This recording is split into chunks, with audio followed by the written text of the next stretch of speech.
Kalian pernah kepikiran gak sih, apa bisa gitu, sains modern dan sebuah kitab suci kuno itu tumbuh bareng di dalam satu universitas? Nah, kali ini kita bakal ngintip gimana sebuah universitas di Indonesia mencoba menjawab pertanyaan raksasa itu.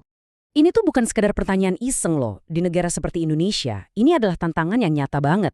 Sesuatu yang bakal nentuin masa depan pendidikan tinggi dan jadi bahan perdebatan intelektual yang seru.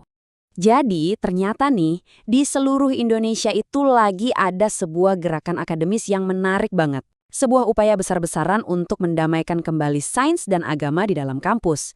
Yuk, kita lihat lebih dalam.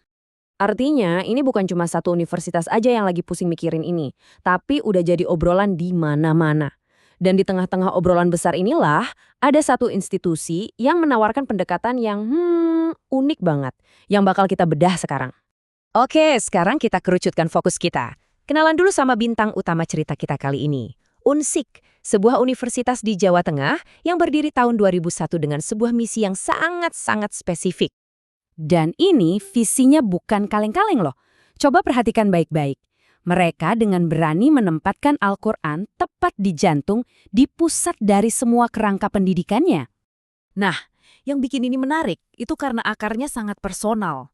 Model universitas ini tuh nggak lahir dari rapat komite yang panjang, tapi dari visi satu orang, seorang pendiri yang pengen ada fondasi spiritual yang kuat buat memandu laju sains dan teknologi. Dan buat mewujudkan visi ini, mereka nggak pakai diagram yang kaku atau daftar poin-poin, tapi mereka pakai sebuah metafora yang wah keren dan kuat banget, pohon Al-Quran. Nah, ini dia. Pohon ini bukan cuma gambar hiasan ya, ini adalah cetak biru mereka untuk ilmu pengetahuan paradigma inti yang membentuk literally segalanya di universitas itu. Setiap pohon yang kuat kan butuh akar yang kokoh biar nggak tumbang ya kan? Nah di model ini akarnya itu gabungan dari 3 sumber kekuatan. Wahyu ilahi, akal manusia, dan ilmu pengetahuan empiris. Ketiganya nggak dianggap musuhan, tapi justru jadi fondasi yang saling menguatkan. Oke, dari akar kita merambat naik nih ke batangnya. Disinilah kerangka kerjanya, alat-alat yang menopang pertumbuhan. Ada bahasa, sejarah, sama metodologi ilmiah. Ini semua jadi cara mereka buat memanjat lebih tinggi, buat eksplorasi dan buat inovasi. Dan pada akhirnya, buat apa sih pohon ini ada? Ya buat menghasilkan buah. Buah yang diharapkan itu adalah individu dan masyarakat yang ideal plus teori-teori ilmiah baru yang lahir dari kerangka unik ini. Tapi pertanyaannya, buahnya ini beneran ada nggak sih? Modalnya sih kedengeran keren ya, tapi gimana prakteknya? Yuk kita geser dari teori dan kita intip riset-riset yang beneran keluar dari dosen-dosen di UNSIK. Nah, dari paper yang kita bahas ini, riset mereka tuh dikelompokkan jadi 3 jenis. Anggap aja ini peta jalan kita buat beberapa menit ke depan ya. Di kategori pertama, peneliti nyoba sandingin konsep sains, misalnya teori gravitasi sama ayat Al-Quran.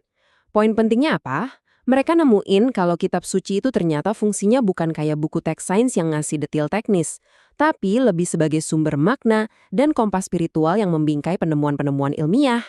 Nah, contoh kedua ini, jujur, menarik banget. Peneliti di sini pakai ilmu fisika buat menganalisis gerakan sholat.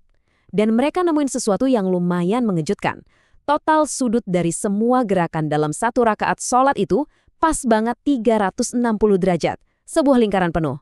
Yang kemudian mereka kaitkan dengan ritual tawaf dan potensi manfaat kesehatan. Kategori terakhir ini fokusnya ke impact. Apakah model pendidikan ini beneran bisa ngebentuk karakter? Riset mereka menunjukkan, iya, kurikulum fisika yang disisipi nilai-nilai Islam ternyata nggak cuma bikin hasil belajar naik, tapi juga terbukti menanamkan sifat kayak kejujuran ke para siswanya. Oke, kita udah lihat visinya yang kuat dan beberapa contoh risetnya yang unik. Tapi sekarang, waktunya kita jadi sedikit kritis. Apa beneran visi gede ini terwujud sepenuhnya di lapangan? Atau jangan-jangan ada gap antara ide dan kenyataan? Nah, untuk ngebedah ini, papernya minjem kacamata dari seorang filsuf namanya Imre Lakatos. Gampangnya gini, dia bilang setiap program riset itu punya 2 bagian. Ada inti keras, ini ide utama yang nggak bisa diganggu-gugat, terus ada hipotesis tambahan. Ini kayak riset-riset pendukung yang jadi sabuk pengaman dan pembuktian buat si inti keras tadi. Jadi, kalau kita pakai kacamata Lakatos tadi ke UNSIK, hasilnya gimana? Inti keras mereka, si model pohon Al-Quran itu dianggap solid dan kuat banget. Tapi, nah ini dia hipotesis tambahannya, yaitu hasil riset para dosen yang seharusnya menopang itu ternyata masih jadi titik lemahnya, masih jadi PR besar. Slide ini nunjukin masalahnya dengan jelas banget. Ternyata, riset dengan tema integrasi ini nggak merata. Coba lihat, risetnya itu numpuk di fakultas kayak pendidikan. Sementara di fakultas yang sains banget, seperti teknik dan kesehatan, jumlahnya masih sedikit banget. Ini kan menunjukkan ada ketimpangan besar dalam penerapan visi universitas. Dan kalau kita ingat, universitas ini kan berdirinya udah dari tahun 2001. Jadi paper ini ngasih kritik yang cukup pedas sih. Katanya pengembangan basis riset yang unik ini seharusnya udah lebih maju sekarang. Mereka dianggap agak terlambat dalam membuktikan model mereka secara ilmiah.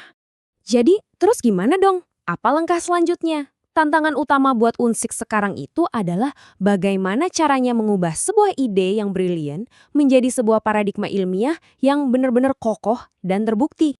Intinya sih gini, UNSIQ itu perlu menyiram pohon mereka secara merata. Mereka butuh rencana yang jelas buat menghasilkan penelitian pendukung di semua fakultas, bukan cuma di beberapa ranting aja, supaya si pohon pengetahuan ini bisa benar-benar tumbuh rimbun dan subur. Dan pada akhirnya, ya, perjuangan Unsik ini sebenarnya adalah cerminan dari sebuah pertanyaan yang lebih besar lagi, yang relevan buat institusi manapun. Gimana caranya mengubah sebuah visi pendirian yang begitu kuat menjadi sebuah warisan ilmiah yang bisa bertahan lama?